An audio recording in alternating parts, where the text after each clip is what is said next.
For those of you with loved ones, such as family members and or friends that continue to make choices that create challenges for them, that create trauma for them, that create hurt or pain, trials and tribulations for them, and even also for those they are connected to.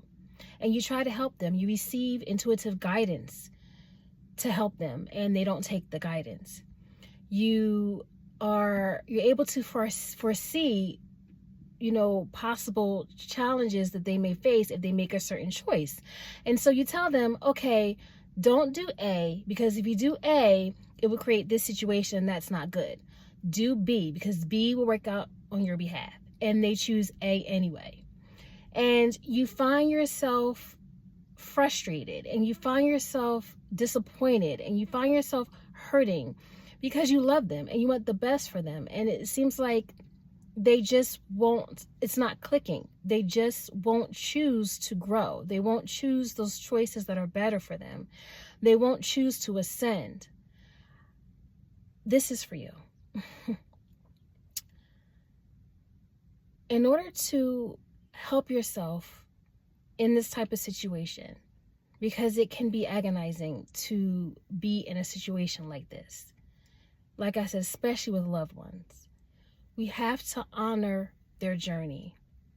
We have to remember that they, like you, are on their own personal soul journey, a journey that started before they got here, and a journey that will continue once they pass away. And in this journey, they have free will. They have free will to decide what they're going to experience, who they're going to be. They have free will to determine whether or not they're going to ascend, whether or not they're going to grow. And not everyone is going to choose to grow and ascend in this lifetime. And we have to let that be okay. It's when we don't do that, that's when we suffer. We have to literally know that, like us, they have an internal intuitive guidance that is guiding them, that is also speaking to them.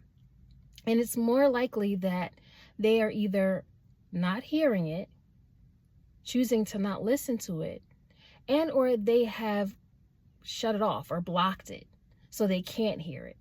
But it's also a choice for them to unblock it as well.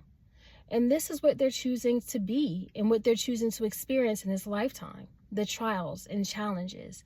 And there just may be an aspect of these challenges that they need to experience in order to become the better person or the ascended person or the greatest version of themselves that they need to be.